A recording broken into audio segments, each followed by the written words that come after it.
Bon, on est de retour pour la suite. Alors, on était en train de dire que Monsieur Côté, on l'avait peut-être pas évalué de façon optimale, qu'il y a peut-être des trucs qu'on aurait pu voir qui auraient fait qu'on l'aurait soigné, puis qu'il serait peut-être pas décédé pendant son hospitalisation. T'sais, si on s'était rendu compte qu'il y avait un saignement intra-abdominal ou un saignement intracrânien, avec les signes neuro, on aurait pu voir ça. Le saignement intra-abdominal, on l'aurait vu avec le signe de Cullen, avec l'instabilité du bassin ou l'instabilité de la hanche. Alors, c'est tous des examens qu'il aurait fallu qu'on fasse pour bien évaluer M. Côté. Alors, je vous ai dit que je vous montrerais c'est quoi que ça a l'air un signe de Cullen pour un signe de Gray Turner. Alors, le signe de Cullen, c'est souvent un échymose péri-ombilical. Alors, c'est un signe que du sang qui s'accumule sous l'ombilic.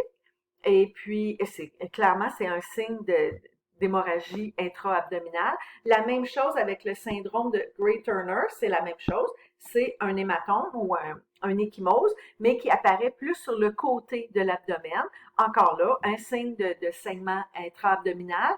Et c'est souvent accompagné, ça l'accompagne souvent les patients qui ont fait une chute ou qui ont eu un trauma, soit en automobile ou peu importe, mais la fracture du bassin, la fracture de hanche va souvent causer ce genre d'hématome-là parce que ça va causer des saignements intra-abdominaux. Alors, un patient qui aurait ça, faut se poser des sérieuses questions. C'est pas juste un bleu parce que c'est cogné à bédaine, là. C'est un bleu parce qu'il saigne par en dedans.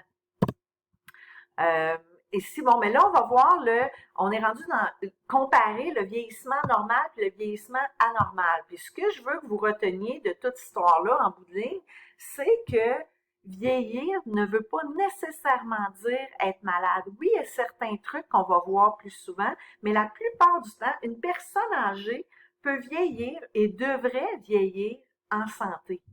Alors, je veux qu'après que vous ayez fait le cours de perte d'autonomie, puis que vous ayez fait vos stages, puis tout, que vous ayez vraiment en tête que c'est pas parce qu'on est vieux qu'on est malade. On est malade parce qu'il se passe quelque chose de pas correct. On est malade parce qu'on fait quelque chose de pas correct dans notre vie, mais c'est pas parce qu'on est vieux. Alors là, je vous ai mis une petite caricature, là, 1 an de plus, ça ne fait pas un pied. Mais quand on vieillit, on a des pieds. Faites-moi confiance. Alors, là, je vous ai mis des tableaux sur toutes ou à peu près tous les systèmes avec qu'est-ce qui est normal et qu'est-ce qui est pas normal. Je vais pas toutes les voir un par un, puis tu sais, toutes les lire un par un. Je vais, tu sais, choisir des trucs aléatoirement au cours de ces diapositives-là, parce que de toute façon, comme je vous ai dit tantôt, vous n'aurez pas un examen, vous allez avoir un travail à faire sur ça. Donc, vous allez pouvoir revenir là-dedans, puis retourner, puis regarder ce qui est écrit. Alors, au niveau du visuel et du auditif, d'avoir une certaine perte de vision, c'est normal. Alors, on parle d'une baisse de vision nocturne. C'est pour ça que les personnes âgées ont plus de difficultés à conduire le soir, à conduire la nuit. Mais, en principe, on n'est pas supposé perdre la vision. T'sais, avoir une vision brouille ou une vision double, c'est vraiment pas normal. C'est vraiment signe qu'il y a une pathologie sous-jacente. On peut perdre un peu l'appréciation des profondeurs, les couleurs peuvent être un peu plus ternes, mais si tout ça a un impact sur l'autonomie fonctionnelle, si tu dis, mais avant, j'étais capable de voir les couleurs, là, je les vois plus du tout. Tu sais, genre, quand je conduis, là, je vois pas le rouge, le jaune puis le vert là, sur les lumières de circulation. C'est pas normal. Le diamètre, le réflexe de la pupille est un petit peu diminué, mais est quand même fonctionnel. Donc, quand on fait les peurs là, on devrait être en mesure de bien voir la pupille bouger. On est un petit peu plus sensible à l'éblouissement. C'est un peu pour ça qu'on a de la difficulté à conduire la nuit. On peut être sensible à l'éblouissement, mais en principe, les halos lumineux, on devrait pas voir ça. Donc, les halos lumineux, c'est vraiment autour d'une lumière, ça fait comme une espèce de plus grosse lumière autour. On va en avoir des photos un peu plus loin. C'est souvent, c'est un signe de cataracte. Le réflexe cornéen est un peu diminué, mais sans plus. La production de larmes est un peu diminuée. Donc, c'est des gens qui ont les yeux un peu plus secs. Vous allez voir les personnes âgées en stage, souvent ont des larmes artificielles dans leur FADM. L'acuité auditive est un petit peu diminuée, mais il y a certains trucs auditifs qui sont pas normaux. L'acouphène, c'est pas normal. C'est pas parce que t'es vieux que tu fais de l'acouphène. C'est pas parce que t'es vieux que t'es sourd. Si ton acuité auditive est diminuée assez pour que tu dises j'entends plus rien, ben il y a quelque chose qui se passe là. Il y a quelque chose sous-jacent qui cause ce problème-là. Ça peut être aussi simple qu'un bouchon de cérumen. Euh, la capacité à déterminer la position du corps dans l'espace. Bon, ça, c'est en lien avec l'équilibre un petit peu. Oui, c'est supposé être diminué un peu, là. Tu sais, on a un peu moins d'équilibre quand on vieillit. Est-ce qu'on est supposé être étourdi? Est-ce qu'on est supposé avoir des vertiges qui sont assez débilitants qu'on n'est pas capable de fonctionner? Et la réponse, c'est non.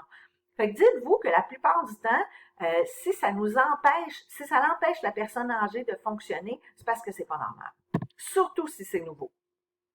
Au niveau du cardiovasculaire, oui, l'hypertension, on le sait que la tension artérielle d'une personne âgée va être un peu plus élevée, mais l'hypertension comme telle, c'est pas normal.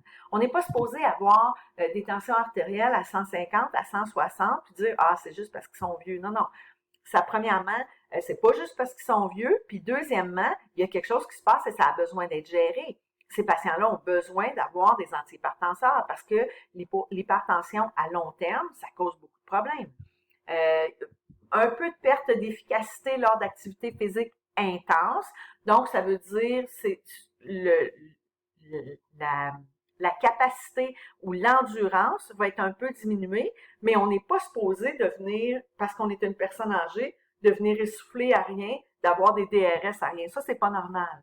Un petit peu de ralentissement du pouls au repos, puis qui s'accélère un peu plus rapidement à l'effort. Donc, l'espace entre le pouls au repos puis le pouls à l'effort est un peu plus grand. La différence entre les deux, mais les souffles cardiaques, c'est pas normal. C'est pas parce que on a un pouls qui est un peu différent quand on est une personne âgée qu'on a nécessairement des bruits cardiaques qui sont pas normales ou des souffles cardiaques. L'arythmie, des irrégularités dans le pouls, oui, ça se peut que ce soit normal, surtout si c'est passager. Souvent, ça va venir avec l'activité physique, mais des vraies arythmies avec symptômes, c'est pas plus normal chez une personne âgée que chez une jeune personne. Au niveau pulmonaire, on parle d'une capacité respiratoire qui est un peu diminuée, un peu comme la capacité cardiaque qui est un peu diminuée. Donc, l'endurance va être un peu diminuée. Mais est-ce qu'on est supposé avoir de la dyspnée ou des essoufflements pour rien ou au moindre petit effort? La réponse, c'est non. On a peut-être une perte de tolérance au niveau des activités physiques, mais on n'est pas supposé être essoufflé. La perte de tolérance au niveau des conditions respiratoires plus difficiles, les personnes qui ont déjà des conditions respiratoires qui sont, je vais dire inadéquates, là, mais c'est pas nécessairement le mot, mais qui sont plus atteintes, vont avoir encore plus de difficultés quand ils vont être dans des conditions où il y a du smog, où il y a de la fumée, où l'air ambiant est de moins bonne qualité. Mais on n'est pas supposé, il reste que c'est quand même sous-jacent à une condition physique. Si on a une respiration qui est sifflante, si on a une toux qui est persistante, on peut pas dire, ben c'est parce que t'es vieux que t'es comme ça. Comprenez-vous ce que je veux dire? Puis là, je vous pose la question comme si vous étiez pour me répondre. On a une susceptibilité accrue aux infections pour toutes sortes de raisons, parce que les muscles sont moins forts, les cils sont inefficaces, la toux est moins efficace. C'est tous des trucs qui sont normaux avec l'âge, qu'on ait moins de force musculaire, qu'on ait moins de cils qui fonctionnent, que notre toux soit moins efficace. Donc, on est plus susceptible aux infections, mais est-ce que c'est normal pour une personne âgée de faire une pneumonie? La réponse, c'est non. En principe, c'est pas parce que c'est pas parce que tu es vieux que de faire une pneumonie, c'est normal. Tu es plus sujet à ça c'est vrai, mais c'est pas normal de faire une pneumonie, puis ça nécessite d'être soigné aussi.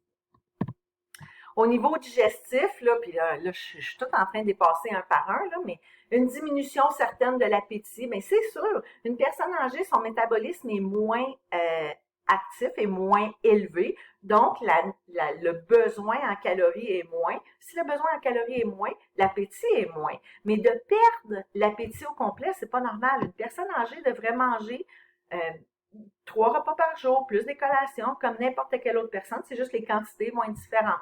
La vitesse de vidange gastrique est aussi diminuée. Donc, c'est un peu ça qui fait qu'on perd l'appétit. Si notre estomac se vide pas aussi rapidement, bien, clairement, on va pas avoir faim aussi rapidement.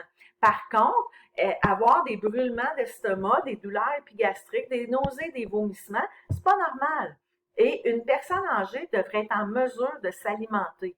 Une personne âgée qui fait de la dysphagie, c'est pas normal. Une personne âgée qui démontre des signes de nutrition, puis on va voir quand on va faire les, euh, les outils d'évaluation, ça n'est un qu'on va utiliser souvent sur le DNA pour évaluer le risque de dénutrition chez une personne âgée.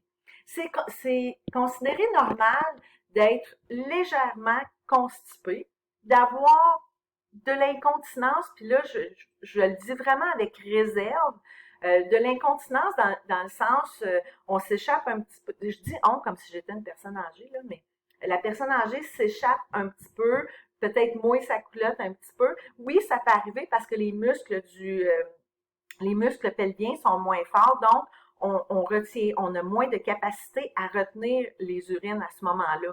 Mais l'incontinence, c'est pas normal. Et je suis certaine que dans la classe, il y en a plein d'entre vous qui travaillez dans des centres d'hébergement ou dans des hôpitaux, puis qui voyaient les personnes âgées, puis que la plupart ont des culottes d'incontinence. Dites-vous puis essayez d'y réfléchir, là, la plupart des personnes considérée incontinente dans un CHSLD ou dans un centre d'accueil n'est pas incontinente. Elle n'est pas capable de se rendre aux toilettes. Ça se peut. La personne âgée n'est pas capable de sortir de son fauteuil gériatrique, s'en aller aux toilettes pour aller faire pipi, ça se peut.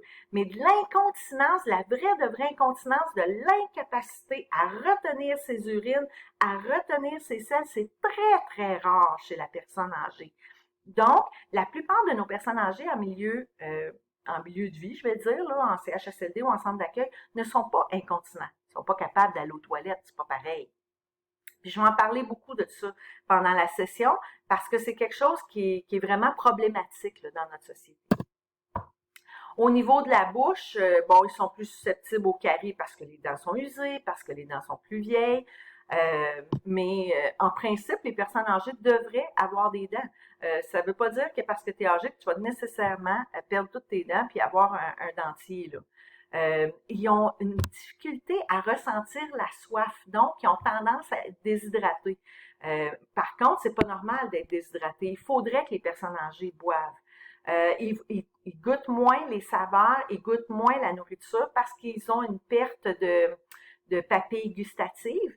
Donc, c'est normal qu'ils goûtent moins, mais qu'ils goûtent pas du tout, ben là, ça, c'est problématique.